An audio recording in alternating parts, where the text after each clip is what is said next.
ആട്ടുതൊട്ടിൽ കൂട്ടിനുള്ളിൽ കൺമണിയേ. കസ്റ്റമറിന്റെ പ്രിഫറൻസിനനുസരിച്ച് കസ്റ്റമൈസ് ചെയ്തിട്ടുള്ള off white and golden cream colour കോംബോയിൽ വരുന്ന ബെഡ് സെറ്റ് ആണ് ഇന്ന് കാണിക്കാൻ പോകുന്നത്. ഈ ഒരു സെറ്റിലേക്ക് നമ്മൾ ആഡ് ചെയ്തിട്ടുള്ളത് ഒരു ബെഡ്, 2 സൈഡ് പില്ലോ, പിന്നെ ക്രാഡിൽ വിത്ത് ബെഡ്, ഒരു മൊസ്കിറ്റോ നെറ്റ് കസ്റ്റമൈസ് ചെയ്തിട്ടുള്ളത്. പിന്നെ കസ്റ്റമർ നമ്മളോട് പറഞ്ഞത് മെറ്റേണിറ്റി കിറ്റിലെ കുറച്ച് ഐറ്റംസും കൂടെ ഇതിലേക്ക് ആഡ് ചെയ്യണം എന്നാണ്. അങ്ങനെ ആഡ് ചെയ്തിട്ടുള്ള ഐറ്റംസ് ആണ് ഒരു വൈറ്റ് ക്യാപ്പ്, 6 പീസ് ജബലാസ് ആണ് ആഡ് ചെയ്തിട്ടുള്ളത്. അതിൽ പ്രിന്റഡ് ആണ്, കെട്ടുന്നതും ബട്ടനും വെച്ചിട്ടുണ്ട്.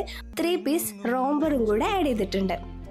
ബേബീസിന് കംഫർട്ടബിൾ ആയിട്ടുള്ള മെറ്റീരിയൽ യൂസ് ചെയ്തിട്ടാണ് നമ്മൾ ഈ ഒരു ബെഡ്ഷീറ്റ് മേക്ക് ചെയ്തിട്ടുള്ളത്. Receiving bag, feeding pillow, customised basket, അങ്ങനെ വേറെയും ഐറ്റംസ് നമ്മുടെ കയ്യിൽ അവൈലബിൾ ആണ്. അപ്പോൾ നിങ്ങൾക്കും ഇതുപോലെ ബെഡ്ഷീറ്റിന്റെ കൂടെ മെറ്റേണിറ്റി കിറ്റും ഓർഡർ ചെയ്യാം. ഇനി അതെല്ലാം സിംഗിൾ ഐറ്റംസ് മതിയെങ്കിൽ അങ്ങനെയും ഓർഡർ ചെയ്യാം. അപ്പോൾ ഓർഡർ ചെയ്യാനായിട്ട് നമ്മുടെ ഇൻസ്റ്റഗ്രാം അക്കൗണ്ടിലേക്കോ താഴെ കാണുന്ന വാട്സപ്പ് നമ്പറിലേക്കോ മെസ്സേജ് ചെയ്യാം.